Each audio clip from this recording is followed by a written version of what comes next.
DocTalk is brought to you by Merck Animal Health, the science of healthier animals.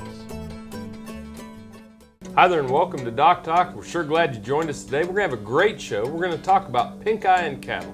My guest today is Dr. Matt Meisner, and he's an associate clinical professor here at the Veterinary Health Center at Kansas State University's College of Veterinary Medicine. It's bound to be a great show. Stay tuned.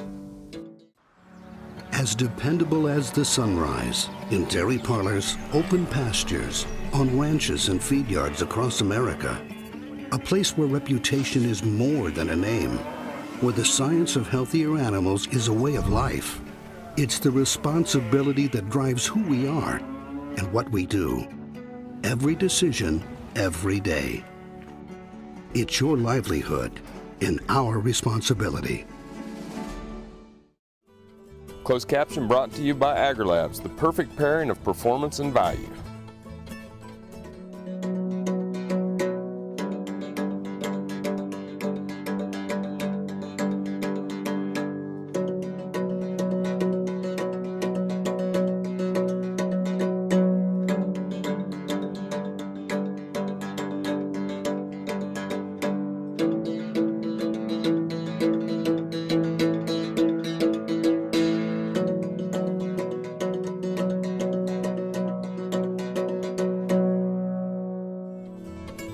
This segment brought to you by the new Hired Hand Portable Cow Sprayer. For more information, visit cowsprayer.com.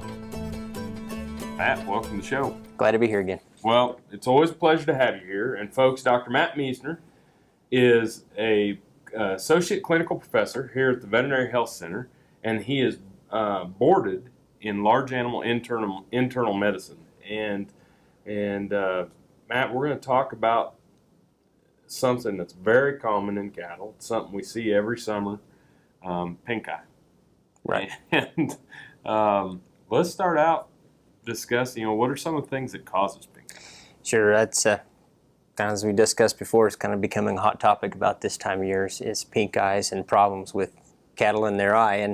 And pink eye is probably one of the more common ones that we see, and it's an infectious problem of the eye. And actually, there are some specific bacteria that we talk about that cause the infection. But what we find is that we have a lot of other players in the environment that come in to aid them bugs. And this time of year, those things are coming about. Sunshine and dust and things like that. It's kind of like when we talk students, tell them there's two reasons animals get sick, either an overwhelming dose of a pathogen or a suppressed immune system. And yeah. This is really one of those that is an example of that. Exactly. Yeah. I mean, in the specific bugs that we talk about causing it, one being the Moraxella bovis, and you'll see that in a lot of vaccines and whatnot. We'll see that bug, and it can cause problems, but it usually needs something to help it get a toehold, and something disrupts the eye or their immune system's poor, and then all of a sudden we start to see this type of infection show up, and it can be pretty devastating and just run wild through a herd. So when we start to talk about some of the different things that, we talk about Moraxella bovis and some of the infectious agents, what are some of the non-infectious agents that can help set up pink eye or cause something like pink eye? Irritants. So an irritant such as dust, grass-awns, sometimes composted bedding, sunlight, anything to irritate the surface of the eye or that cornea allows that bacteria that sometimes can be on the eye normally just grab a toehold and then cause this horrendous infection. What about flies? Flies. Yeah, flies are irritating. Not only do they disrupt the eye and scratch it up, but then they'll grab it and go right straight to the next one, so they can carry the... They can carry. Yeah. And we see that with foodborne pathogens like E. coli with flies transmission, and so... Right. So they could actually carry the bacteria from one animal to the other. Yeah, that's right. Some of the way we get these massive spreads through a herd when we have an outbreak is flies and fly control. And they're irritating, and they're just nasty little bugs.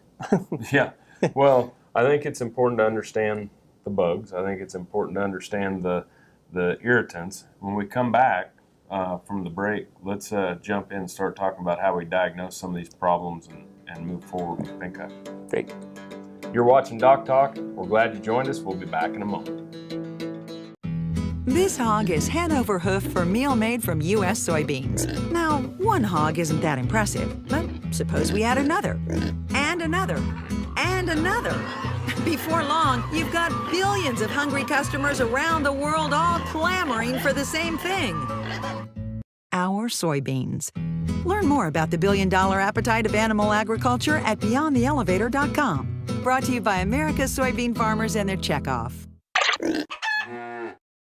This Meet the Future Veterinarian is brought to you by Zuprevo. Choose confidence. Choose Zuprevo for BRD treatment. Rebecca Calder was recently awarded an Amstutz scholarship. She grew up in Vermont and fell in love with cows at the age of 5. In high school, she spent a weekend with a veterinarian and knew her future was sealed. In college, she received an internship at the Plum Island Animal Disease Center. Rebecca hopes to work in a dairy or mixed animal practice in the Northeast after graduation.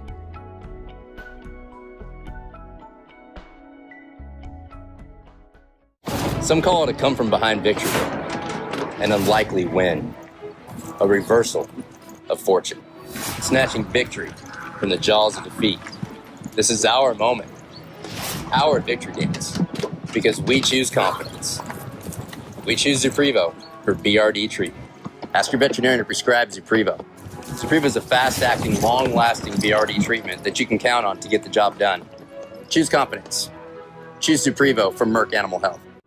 Healthy cows start with the new hired hand automatic livestock sprayer. Rancher invented to provide an efficient alternative to pour-on and injectable parasite management systems. The portable design allows cattle to treat themselves head to hoof. Strategic device placement with pass-through activation technology takes the stress out of parasite treatment for cattle and the rancher. Get the new hired hand for yourself or become a distributor. Visit cowsprayer.com. The new hired hand makes healthy cows easy.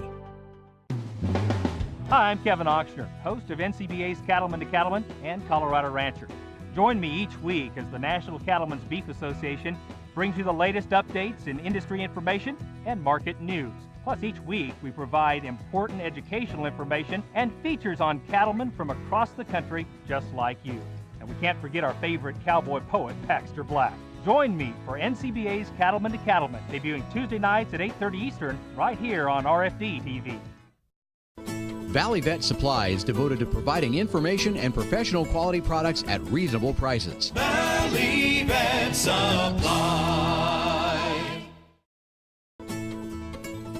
This segment is brought to you by Norbrook Laboratories, manufacturers of Enroflox 100, the newest addition to your arsenal for treating bovine and swine respiratory disease. Welcome back to Doc Talk. Dr. Dan Thompson here from the College of Veterinary Medicine at Kansas State University, and I'm joined by Dr. Matt Meisner, who is an associate clinical professor here at the Veterinary Health Center, and he's also a boarded large animal internal medicine specialist. And Matt, we're talking about what causes pink eye.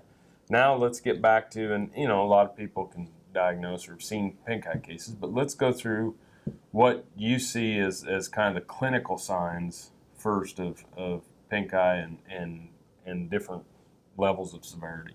Well, and we certainly see a lot of cattle sent in with a white eye that may or may not turn out to be pink eye. But the biggest thing about pink eyes, we'll see these kind of very nice centered looking like scars right in the middle of the eye, and they really rapidly spread. The big thing about pink eyes is very painful, so they're tearing a lot, and there's a lot of watering eyes and squinting and trying to stay out of the sun. And then it'll get to where it almost looks kind of abscessed or infected, where you have this kind of white area that kind of spreads across the eye. The surrounding portion of that eye just gets really irritated and angry, and it's very painful. And so at that point, did we get a sticker in it? And there's still a sticker in it. Right. Or are we dealing with a pink eye problem that could be an outbreak or kind of some situation that we would do?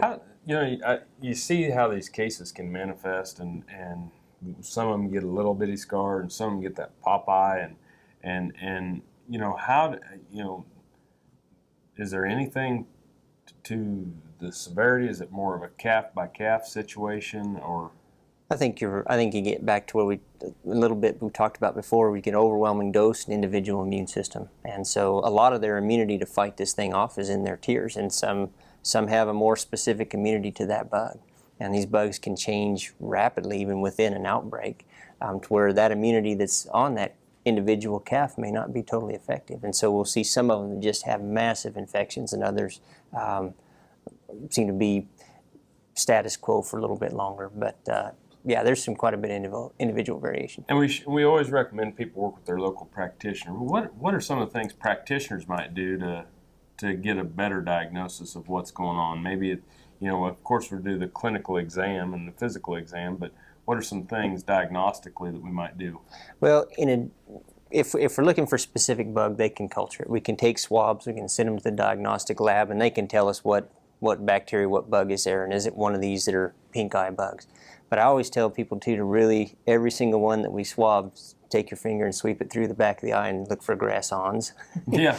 So that's part of the diagnosis is, we're going to find a bug, but we're also going to try to make some other management tools to prevent the risk factors. And hey, we got a bunch of grass-ons. We better get these things out, and then we'll figure out what bug we got. So, yeah, a bunch of different ways to do that. So it can be, what are some of the other differentials that might be on your list? Oh, we've seen viral things like IBRs and BVDs and, just overall traumas. And in older cattle, we might see some that think they're cancerized or different situations, some odd situations. And I've seen white eyes where they were just bacterial infections in the eye. And they weren't an eye infection. So there's several different things it could be, but it's pretty clear? Yeah, it's pretty clear for the most part. When we come back from the break, we're going to talk with Dr. Meisner more, and we're going to talk about how to treat those pink eye cases. You're watching Doc Talk. We're glad you joined us, and we'll see you in a minute. Say this is a calf that's been run through the chute a few too many times. Going through the chute stresses cattle, causing them not to eat like they should. Luckily, Pyramid 5 plus Presponse SQ provides proven protection against key respiratory diseases in a single shot, with just one trip through the chute. Talk to your veterinarian about Pyramid 5 plus Presponse SQ, and soon your calves will relax and eat like a whole different animal.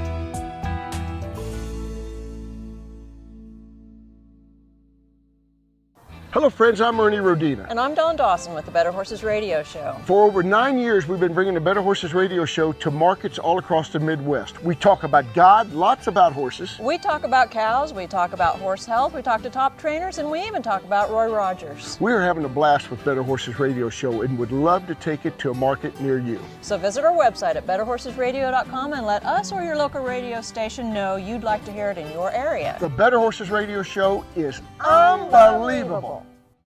Broadband has become as important to us as highways. That is why DocTalk is teaming up with NTCA, the Rural Broadband Association, and rural broadband companies like Blue Valley Telecommunications in fighting for quality broadband access through the program Smart Rural Communities. I don't think we have any idea what's coming in the future. I couldn't have imagined 5 years ago what we're doing today. So in 2 years, I would guess there's things we can't imagine that we're going to be doing. To learn more, visit ntca.org/smart or bluevalley.net. Beef producers asked for it, and Norbrook delivers. Introducing new Enroflox 100, the newest addition to your arsenal for treating bovine respiratory disease.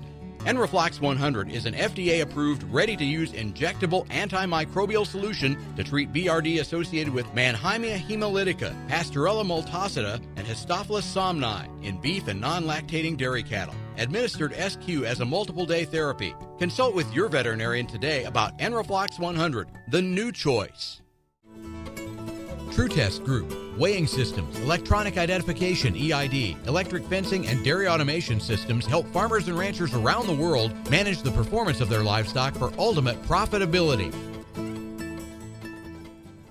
Hi there and welcome back to Doc Talk. Dr. Dan Thompson here with Dr. Matt Meisner. And Dr. Meisner is a boarded large animal internal medicine specialist here at the Veterinary Health Center. He's also an associate clinical professor at Kansas State University. We've been talking about pink eye. And we're going to talk about treatment. Before we jump into it, the one thing we always recommend on Doc Talk is that they have a valid veterinary client-patient relationship and that they work with their veterinarian to get a proper diagnosis and plan of attack on treatments. Because as we discussed during the break, there's more than one way to skin a cat on pink eye treatment. Absolutely, yeah. And I don't really think there's a wrong way to treat them. I think that you're going to find several different methods, and what works for your veterinarian works for your veterinarian because it's worked for your veterinarian. So if that's where we want to go, we can stay up with current thoughts and current trends on bugs and antibiotic sensitivities, and whenever they get that chance to culture and do a sensitivity, they might pick a specific antibiotic this time, whereas they might pick another one the next time. Just depends what they're going to do. It's nice to have that, but so an antibiotic is one of those things that we like to have direction on, but we don't always. So we may just kind of randomly pick one initially and see if it's going to work. Next thing, I've seen procedures where the biggest thing is getting them out of the sun, protecting that eye. It hurts as long as that sun's beating on them, so we may glue a patch on. Get the irritants, the sun, the flies, the dust, get it off of there. Protect them. So I've seen patch glued on. I mean, there was a time when I was cutting out old Levi's to make patches that we could glue on the eye. It also prevents flies from getting on that and going to the next one. I've seen other situations where we're injecting penicillin near around the eye and then covering it with a suture. So that's another method that you might have seen, or any of the people out there might have seen their veterinarians do. Depends on facilities, what you have to work with, where you're at, and how you're going to treat those. But it's nice to get on it and have a direction and stick with it, and make some scientific choices through the course. Any preference for you, systemic versus the localized injection of antibiotics? Well, everything that I've read has shown that either a systemic antibiotic, there's a couple mentioned, or the locals, the duration of the disease is about the same. And most of the big studies looking at overall cure rates and time, they're all about the same. One thing I do advocate is an anti-inflammatory, though, because those eyes hurt. What would be some examples of anti-inflammatories that you? Flunixin, Banamine, and I've even seen dexamethasone or steroids used, depending on how bad they are. Just to help with the pain of the eye and reduce the inflammation around that cornea. Right, and some of them get bad enough that they get beyond treatment, and then at that point it's probably a good idea just to take the eye out. So we've had to go that far too. So antibiotic, systemic or local, get an anti-inflammatory, and if it gets bad enough, we may have to remove the eye. Right. Yep. Great. We're going to take a break. When we come back from the break, we're going to talk about ways to prevent pink eye from occurring in your herd. Dr. Matt Meisner has joined me today. You're watching DocTalk. We're sure glad you joined us. We'll be back in a minute. The BQA Tip of the Day, sponsored by Beringer Ingelheim Vetmedica, Inc. Hello folks, Dr. Nels Lindberg here from Great Bend, Kansas with Production Animal Consultation and Animal Medical Center. Today's BQA Tip of the Day, we're going to talk about pen surface management. And pen surface management doesn't just have to do with feed yards, it has to do with cow-calf producers that have any sort of pens, stockers, starter yards, and feed yards. We all need to do a great job of taking care of our pen surfaces. We can often forget about them. We have many other things to take care of, but again, we want to maintain an excellent pen surface for these cattle. It's good for their welfare, it's excellent for animal health, and if we don't take care of them, can also negatively impact animal performance.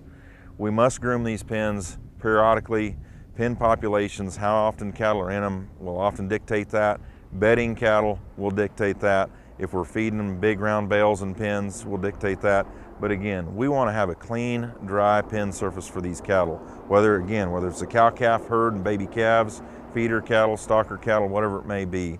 If we have a lot of buildup, whether it's manure or feed particle or bales, bacteria, viruses sit in there and they continue to cohabitate and infect new cattle or the same cattle or baby calves, creating unhealthy situations for all the animals. Let's do the right thing, take care of these pen surfaces, groom them frequently, and make them look like this pen right here. Thank you much.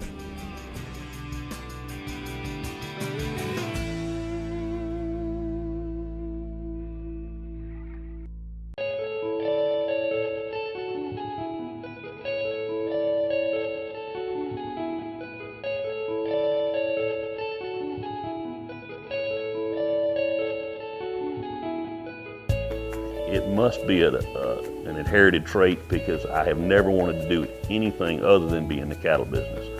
And it's interesting as I have grandchildren now, little bitty ones. All they want to do is go to the barn, swing a rope, and be a cowboy. It's something. It's a lifestyle that we have, the way we make a living, obviously. But it's really more than that. It gives us the opportunity as a family to be able to work together and enjoy each other's company and make a living at the same time. We've been using Triangle for years, and the reason we do it has been safe and effective, and we're going to continue to do that. We'll put the cows in the chute twice a year, spring and fall. 100% of our cattle get vaccinated with Triangle.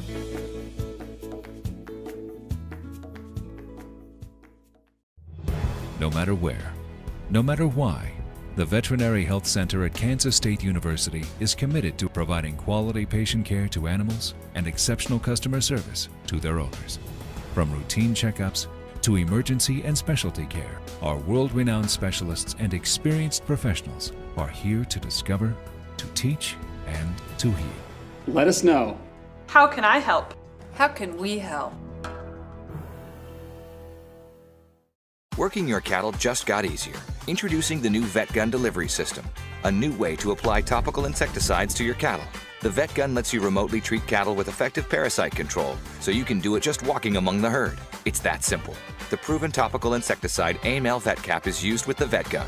It works fast to control horn flies and lice while minimizing stress on your cattle.